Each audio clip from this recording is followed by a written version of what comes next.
Seja bem-vindo ao podcast Conexões de Esperança. Este áudio é reprodução de leituras e reflexões diárias matinais de textos de Ellen White, feitas pelo pastor Carlos Alvarenga por videoconferência, através do aplicativo Zoom e transmitidas ao vivo pelo canal Conexões de Esperança no YouTube.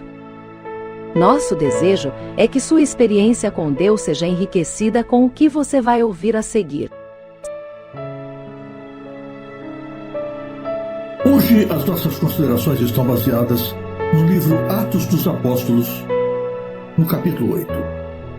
Nós lemos assim: foi a cruz, esse instrumento de vergonha e tortura, que trouxe esperança e salvação ao mundo. Os discípulos não passavam de pessoas simples, sem dinheiro e com nenhuma outra arma a não ser a palavra de Deus.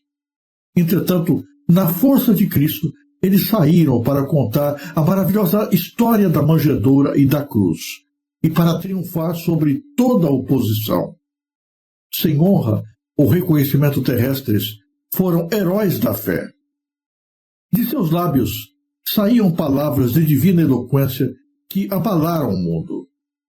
Em Jerusalém, onde existia o mais profundo preconceito e onde prevaleciam as mais confusas ideias com respeito àquele que havia sido crucificado como malfeitor, os discípulos continuaram a falar com ousadia as palavras da vida, expondo perante os judeus a obra e a missão de Cristo. Sacerdotes e príncipes ouviram pasmados o claro, ousado testemunho dos apóstolos. Ao longo das ruas por onde deviam passar os discípulos, o povo trazia seus enfermos, para que, ao menos a sombra de Pedro, quando esse passasse, cobrisse algum deles. Traziam também os que estavam tomados de espíritos imundos. As turbas aglomeravam-se-lhes em torno, e os que eram curados erguiam louvores a Deus, glorificando o nome do Redentor. Até ali, todos os esforços feitos para suprimir o novo ensino tinham sido em vão. Mas agora, tanto fariseus como saduceus decidiram que a obra dos discípulos devia ser contida. Cheios de indignação, violentamente lançaram mão de Pedro e João e os encerraram na prisão comum. Agiam como homens que houvessem perdido a razão. Que direito têm esses ensinadores, diziam, alguns deles meros pescadores, para apresentar ideias contrárias às doutrinas que temos ensinado ao povo? Os discípulos não se intimidaram, nem esmoreceram com tal tratamento. O Espírito Santo lhes trouxe à mente as palavras proferidas por Cristo. Se a mim me perseguiram, também vos perseguirão a vós. Vem mesmo a hora em que qualquer que vos matar cuidará fazer um serviço a Deus. À noite, o Espírito do Senhor abriu as portas da prisão e disse aos discípulos: ide, apresentai-vos o templo e dizei ao povo todas as palavras desta vida. Deus dissera: ide, e eles obedeceram. Entraram de manhã cedo no templo e ensinavam. Nesse intervalo, o sumo sacerdote e os que com ele estavam convocaram o conselho. Quando mandaram trazer os prisioneiros à sua presença, grande foi o seu espanto ante a resposta de que as portas da prisão foram encontradas seguramente fechadas e a guarda estacionada perante elas. Mas não se encontravam os prisioneiros em parte alguma. Logo chegou a estranha notícia. Eis que os homens que encarcerastes da prisão estão no templo e ensinam ao povo. Então foi o capitão com os servidores e os trouxe, não com violência, porque temiam ser apedrejados pelo povo. Achando-se eles pela segunda vez perante os homens que pareciam empenhados em efetuar a sua destruição, nenhum temor ou hesitação se poderia divisar em suas palavras e atitudes. E quando o sumo sacerdote disse: Não os admoestamos nós expressamente que não ensinasseis nesse nome? Pedro respondeu: Mais importa obedecer a Deus do que aos homens. Então, o espírito de inspiração sobreveio aos discípulos. Os acusados se tornaram os acusadores, denunciando os assassinos de Cristo. O Deus de nossos pais ressuscitou a Jesus, declarou Pedro, o qual vós matastes, suspendendo-o no madeiro. Deus, com a sua destra, o elevou a príncipe e salvador, para dar a Israel o arrependimento e remissão dos pecados. E nós somos testemunhas acerca destas palavras. Tão enraivecidos ficaram os judeus e se decidiram a fazer justiça pelas próprias mãos e tentaram matar os presos. Mas no concílio houve um homem que reconheceu a voz de Deus nas palavras proferidas pelos discípulos.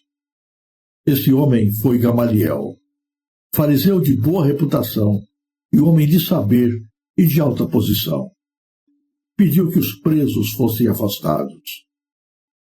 Falou então com grande ponderação e calma, dizendo: Varões israelitas, acautelai-vos a respeito do que haveis de fazer a estes homens. Porque antes destes dias levantou-se Teudas, dizendo ser alguém. A este se juntou o número de uns 400 homens, o qual foi morto, e todos os que lhe deram ouvidos foram dispersos e reduzidos a nada. Depois deles, levantou-se Judas, o galileu, nos dias do alistamento, e levou muito povo após si, mas também este pereceu, e todos os que lhe deram ouvidos foram dispersos. E agora digo-vos, dai de mão a estes homens, e deixai-os, porque se este conselho, ou essa obra de homens, se desfará, mas se é de Deus, não podereis desfazê-la. Os sacerdotes viram a racionalidade dessas opiniões e foram obrigados a concordar com Gamaliel. Muito relutantemente, depois de castigar os discípulos e ordenar-lhes de novo a não mais pregarem no nome de Jesus, soltaram-nos. E todos os dias, no templo e nas casas, não cessavam de ensinar e de anunciar a Jesus Cristo. Os judeus imaginavam eliminar completamente o problema que a pregação de Cristo trazia à sua existência, à sua credibilidade diante do povo. Por isso, perseguiram Jesus de todas as maneiras, condenando-o de forma injusta, e mesmo usando mentiras, fizeram todo o esforço para que Cristo fosse condenado e morto. Agora, Cristo estava calado. Mas a mensagem que eles tanto temiam não deixou de ser proclamada. Cristo ressuscitou dentre os mortos. E aquilo que parecia ser apenas cinzas, viu ressurgir do nada um movimento poderoso de pregação, de anúncio das boas novas do Evangelho por toda a terra. Não tinham eles como colocar-se contra o poder do Espírito Santo que operava. Não tinham eles como impedir que a obra de Deus se realizasse. A força humana, o poder das armas, os argumentos que pudessem apresentar não eram capazes de impedir que Deus realizasse a sua obra. É loucura nós lutarmos contra Deus. É loucura nós tentarmos abafar a voz de Deus. É loucura nós nos levantarmos em oposição contra aquilo que Deus está dirigindo. Deus está acima de todas as coisas e ninguém pode deter os seus passos ou impedir a sua atuação. Mas os interesses humanos muitas vezes sobrepõem a vontade de Deus. Os saduceus eram contra a mensagem de Jesus, porque eles não criam na ressurreição. Mas não só Jesus operar a ressurreição de mortos, como o próprio Cristo ressuscitara dentre os mortos. Portanto, aceitar a pregação dos discípulos era assinar um atestado de morte à sua própria crença. E entre as evidências e os seus preconceitos, os saduceus preferiram ficar com os seus preconceitos alimentados durante tanto tempo, fechando os olhos para todas as evidências. Os fariseus eram ciosos de sua posição, de sua autoridade, de seu poder diante das pessoas. Não queriam perder aquilo que possuíam. A pregação de Jesus e dos apóstolos era uma ameaça ao status da religião estabelecida. E por isso queriam calar a voz de Deus. Usaram todas as estratégias. Intimidaram os apóstolos com argumentos ao levarem-nos perante a sua presença. Mandaram que fossem presos. Mas mesmo estando eles presos injustamente, sob forte guarda, Deus enviou seu anjo e abriu as portas da prisão. E o anjo ordenou que saíssem de onde estavam e, contrariando as ordens dos líderes da religião, voltassem ao templo e pregassem lá a mensagem de Jesus. Quando procuram os apóstolos da prisão, ouvem que a prisão estava intacta, mas os prisioneiros não estavam dentro dela. Antes, estavam no templo anunciando a Jesus outra vez. Mandam os soldados prenderem esses homens e conduziram-os à sua presença e os questionam. Nós já não demos ordem para que vocês fiquem calados. Mas tiveram que ouvir. Mais importa obedecer a Deus do que a vocês. Vocês dizem para nós nos calarmos, mas Deus diz para falarmos. E nós vamos obedecer a Deus e não às ordens de vocês. Então, eles quiseram matar imediatamente os apóstolos. Mas Gamaliel, um pouco mais experiente, maduro, tomou a palavra e disse: não façam isso. Não lutem contra Deus. Gamaliel, na verdade, não era um cristão, mas tinha um pouco mais de razão, um pouco mais de bom senso. Não adianta você lutar contra Deus, porque você não vai vencer. Se a obra que eles estão realizando é divina, essa obra vai prosperar, quer vocês queiram ou não, a despeito de tudo que vocês façam. Se não é de Deus, ela vai morrer. Veja quantos já se levantaram proclamando ser o Messias. Esses conseguiram reunir discípulos, mas, a despeito de tudo quanto fizeram, de todo o estrago que executaram, morreram e o seu movimento passou. Se essa obra não é de Deus, ela vai desaparecer também. E assim, a contragosto, eles tiveram que soltar os discípulos de Jesus, mas não sem antes açoitá-los, castigá-los, puni-los por estarem pregando o nome de Jesus. Que diferença entre os discípulos de antes e os de agora. Os de antes tinham medo, fugiam, se escondiam. Os de agora estavam enfrentando de cabeça erguida toda a oposição, todo o sofrimento, alegrando-se em poder sofrer pela causa de Jesus.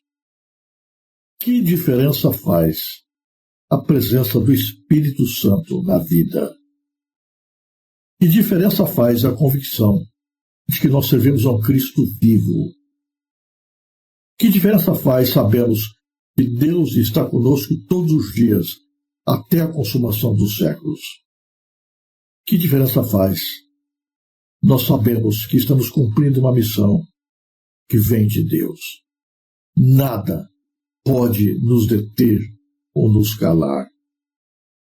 Se hoje nos sentimos intimidados em testemunhar de Jesus, é porque está nos faltando esses elementos. Está nos faltando o poder do Espírito, está nos faltando a visão do Cristo ressuscitado, vivo, todo-poderoso e conosco em todas as circunstâncias. Está nos faltando a convicção de uma obra que não é humana, mas divina, que Deus confiou à nossa responsabilidade. Não pense que a perseguição ficou restrita ao passado. Não. Ela vai ressurgir, e muito em breve. Esse movimento autoritário que está crescendo no mundo, restringindo liberdades individuais, vai culminar na limitação da liberdade religiosa. E nós seremos impedidos de proclamar a verdade que Deus nos deu. Segundo a profecia, nós sabemos que esta verdade que vão nos impedir de proclamar é a lembrança de que o sábado continua sendo o dia do Senhor. Continua fazendo parte dos mandamentos de Deus. Ainda é o sinal distintivo entre Deus e seu povo. Vão tentar nos calar, nos intimidar, nos aprisionar e nos condenar à morte. A perseguição se levantará outra vez contra os filhos de Deus. Aqueles que, sob o poder de Cristo, mantêm-se fiéis à verdade, vencerão. Nesta história, nós já sabemos o final. Jesus vencerá e nós venceremos com ele. Oremos hoje pelo poder do Espírito Santo, pelo revestimento da graça divina. Oremos hoje para que o nosso coração esteja cheio de alegria e convicção de que Cristo vive e continua conosco. Roguemos ao Pai que nos dê convicção da missão divina que Ele nos confiou e sejamos instrumentos de bênção e de salvação nas mãos de Deus. Não espere dias melhores no mundo. Não vão acontecer. A maldade humana vai aumentar mais e mais até que Jesus volte. E então, só então, todas as coisas mudarão. Toda a realidade será alterada. Não vai mudar a circunstância externa. O que tem de mudar para enfrentarmos o que está diante de nós é a nossa realidade interna. Oremos pela presença de Deus. Oremos pela ação de Deus na nossa vida. Se você apreciou este áudio, inscreva-se no canal para continuar conosco nesta jornada de crescimento espiritual. E se puder, não se esqueça de compartilhar com outras pessoas.